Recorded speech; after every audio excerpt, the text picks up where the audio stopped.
ඔයාටත් කවදා හරි මෙහෙම වෙලා තියෙනවද? උදේට ඇහැරෙන්නේ මාරම ගැම්මකින්. අද නම් ලෝකෙම අල්ලනෝ වගේ ලොකු ඉලක්ක තියාගෙන. හැබැයි පැය දෙකක් යද්දි නිකම්ම මූඩ් එක බැහැලා පැත්තකට වෙලා ඉන්න හිතෙනවා. එහෙමත් නැත්නම් පොඩි දෙයකට තියා නගිනවා. බය වෙන්න එපා. ඔයාට පිස්සු නෙමෙයි.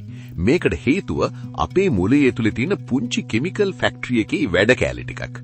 අද අපි ෆැක්ට් කෝටෙක්ස් හරහා බලමු අපේ සතුට, දුක, තරහ මේ හැම දෙයක්ම පාලනය කරන අපේ මොළයේ රිමෝට් කන්ට්‍රෝල් එක ගැන. ඩෝපමින් මරු හෝමෝනය. අපි ආස කෑමක් හද්දි ෆෝන් එකට නොටිෆිකේෂන් එකක් එද්දි නැත්නම් ගේම් එකක් දිනද්දි අපේ හිතට දෙන ඒ මරු ෆීලිං එක දෙන්නේ මෙයා. මෙයා තමයි අපේ රිවෝඩ් සිස්ටම් එක. හැබැයි මෙයා අඩු වුණාම තමයි කිසි දෙයකට ආසාවක් නැති කම්මැලි මූඩ් එක අපිට දෙනෙන්න ගන්නේ. සෙරොටෝනින් මනස සංසුන් කරන හෝමෝනිය. අපේ මනස සංසුන්ව සහ සතුටින් තියාගන්න සෙරොටෝනින් අත්‍යවශ්‍යයි. සෙරොටෝනින් මට්ටම බැස්සම තමයි කිසිම හේතුවක් නැතුවම අපිට පාළුවක්, තනිකමක් සහ දුකක් දැනෙන්න පටන් ගන්නෙ. ડિප්‍රෙෂන් තත්වයන්ටත් මේ හෝමෝනේ අඩුවීම ලොකු බලපෑමක් කරනවා. ඔක්සිටෝසින් ආදර හෝමෝනේ.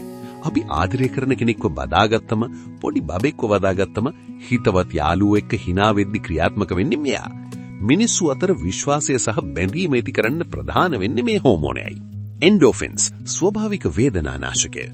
අපි හොඳටම මහන්සි වෙලා සෙල්ලම් කළාම හරි, හොඳට hina වුණාම හරි ඇඟට දැනෙන සැහැල්ලුව දෙන්නේ මෙයා. කායික සහ මානසික වේදනාවන් යටපත් කරලා හිත සැහැල්ලු කරන්න මෙයාට පුදුම හැකියාවක් තියෙනවා. මෙලටෝනින් නින්දේ රහස. රෑවෙන්දි අපේ ඇස් පියවෙන්න ගන්නේ මෙලටෝනින් වැඩ පටන් ගත්තමයි. හැබැයි ඔය රෑට ලයිට් දාගෙන ෆෝන් නොබෝබ හිටියොත් මෙයා වැඩ කරන එක නවත්තනවා. පහුවදාට ඔළුව බර වෙලා මූඩ් අප්සෙන් යන්නේ අන්න ඒ නිසා. කොටිසෝල් ස්ට්‍රෙස් කාර්යය.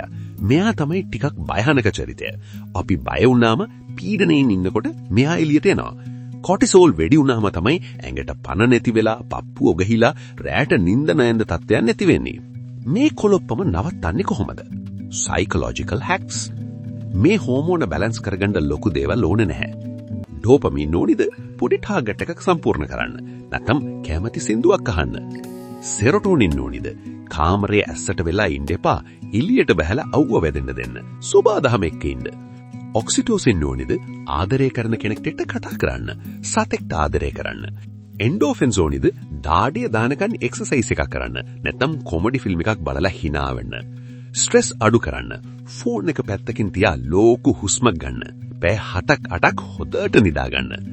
ඔයාගේ මනස කියන්නේ ඔයාට තියෙන වටිනාම දේ. ඒක පරිස්සම් කරගන්න. මේ වගේ තවත් කරුණු දැනගන්න ෆැක්ට් කෝටෙක්ස් සබ්ස්ක්‍රයිබ් කරන්න. ඊළඟ